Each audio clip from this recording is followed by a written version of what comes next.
violent husbands disappear, and the poison she was using was named after her. Let's dig into the story that left 17th century Italy shook. Giulia Tofana was born into a world that left women boxed into marriage, silence, and sometimes danger. She became a woman that was either feared or sought after, depending on your circumstances. At this point in history, divorce wasn't an option, and a woman couldn't even flee necessarily because her husband had the legal right to drag her back home against her will.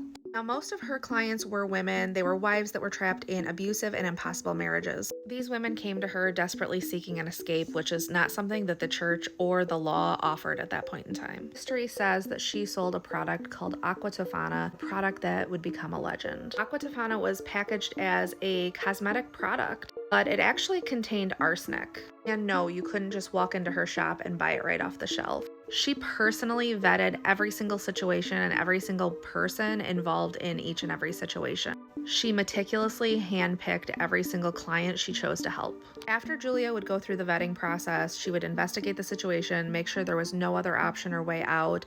She would then educate the client as to how to use Aqua Tofana. She would instruct her patrons to use very small doses. Now, at first, the person would begin to feel ill, then they would actually fall ill, and it would give a natural presentation to the reason why they would pass away. It would ultimately lead to their death, and you would often see results by dose number 4. It's alleged that over 600 abusers met their fate and their makers from unknowingly consuming Aqua Tofana. Historical rumor mill also suggests that she did recruit 5 other women that helped. In the end, Giulia and her helpers were found out, tried, and executed for their crimes. This story sparked fear and speculation and brought new conversations to light.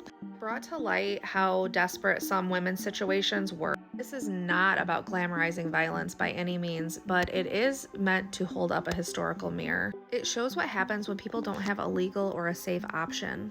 Forces questions about survival and who gets to have a voice. Giulia Tofana was both legendary and scandalous. Remember her name and remember the questions. What do you do when the system fails you? Think about it. Who gets to hold the pen? Who gets to have a voice? Who gets to write history? Who gets mercy and who gets a choice? This is the conversation that we need to start having. Giulia made a statement, and we have turned that statement into a fashion statement. You can start the conversation with our limited drop tee. Wear the shirt, start the conversation, and tag your friends. Get yours today.